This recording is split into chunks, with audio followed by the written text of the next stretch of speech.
All of us have developed a certain set of belief system in our lives, and these beliefs are so deeply ingrained in our system that our thoughts, our actions, and our results are deeply associated with the belief system that we have, right? So now we are in such a situation that we don't even evaluate if those belief systems that we have are doing good for us or not. We are not even evaluating and measuring our progress and seeing if those belief systems that we have is right or wrong. We are not even evaluating that. Now, if those belief systems that we have is doing good for us, if there is positive outcome based on the beliefs that we have, then it's fine. We don't have to do anything about it. But what if the negative outcomes, the negative results that you're facing in your life is because of your negative belief system? Have you ever thought about that? Now, the worst case is we directly or indirectly pass on those negative beliefs to our kids as well. Kids are an open manual, right? They don't come up with a set of guidelines or a set of rules and regulations or theories that says things that could go wrong. They have a natural tendency of being inquisitive about different things. They have this natural quality of being curious, to know different things, to learn different things. And you know what?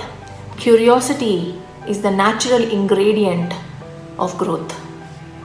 Now, when we have our kids who are so curious and when we are so scared with all the things, have a manual of all the things that could go wrong, we pass on those negative beliefs, negative emotions to our kids as well, and we expect our kids to operate from that set of guidelines without even giving them the freedom to learn and explore and look and grow, right? Which is really not a good process, not a good standard that we are setting for our children, right?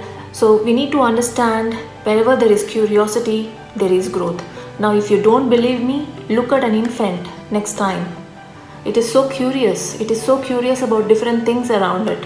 It is so curious about different objects. It is so curious about people. It is so curious about colors. It tries and identifies each and everything that is given to it, right? So I want to make you guys understand this better with a simple story, right? I hope you guys would be able to correlate it in a better way. So this is a story of a tiger goat, a tiger raised as a goat. So once upon a time, there was a tigress which died giving birth to this tiger, to this cub tiger, and it was all alone in the jungle. Now, a herd of goats found this cub, and they fed the cub, and they took care of the cub.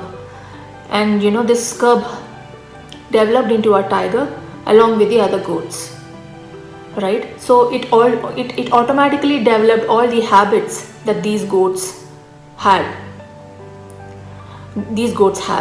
right? So it used to graze, it forgot it could roar, it used to bleat like a goat, and it used to run away whenever the goats were attacked by other animals. So this goat tiger also used to run away along with the other herd of goats, right? So one day, when these goats along with the goat tiger were grazing around, there was an attack by another tiger.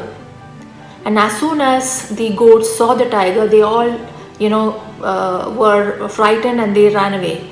And there was no different situation for this goat tiger as well, because it didn't know that it was a tiger. It realized it was thinking that it is a goat as well, like the other goats in the group. So it also started bleating and getting scared and started trying to run away. But the other tiger, which was attacking the herd, was amazed to see this goat tiger. It was amazed to see the behavior of this goat tiger. So it completely stopped hunting the other goats, and it concentrated on this goat and took the goat tiger and asked the goat tiger, "What is wrong with you? you are a tiger, why are you bleating and why are you running away? And things like that, right? So the goat tiger didn't understand anything what the other tiger was telling this goat tiger. So the other tiger took the goat tiger and made him see his reflection in the river. And then the goat tiger realized that it's a tiger in fact, and it is supposed to roar, not bleat. And then the goat tiger realized its real strength and started roaring so that the whole jungle could hear its sound. Right? So what does it infer? Your children also could be goat tigers. So the moment we stop, bounding them with our rules and regulations, I agree that there should be rules, there should be certain set of guidelines and things like that which they have to follow, but there will be a natural tendency of curiosity. So as parents, we need to understand that we need to encourage them to learn different things. They will be naturally inclined towards a certain objects or certain subjects. It could be anything, certain interests, certain hobbies. We need to understand their inner curiosity in that particular area and help them grow and not let them become a goat tiger. Right? So as soon as we get this awareness, as parents, the moment we get this awareness, we will be setting a huge big standard for our future generation, and there could be unlimited potential that we could tap into. We would be able to set a huge example for our future generation. Right? So I really hope this video was of some value to you guys, and in case if you found value in this video, please share this video to many other parents who would want to understand the child psychology better and also want to improve their parenting techniques. Thank you so much. Stay safe. Bye-bye.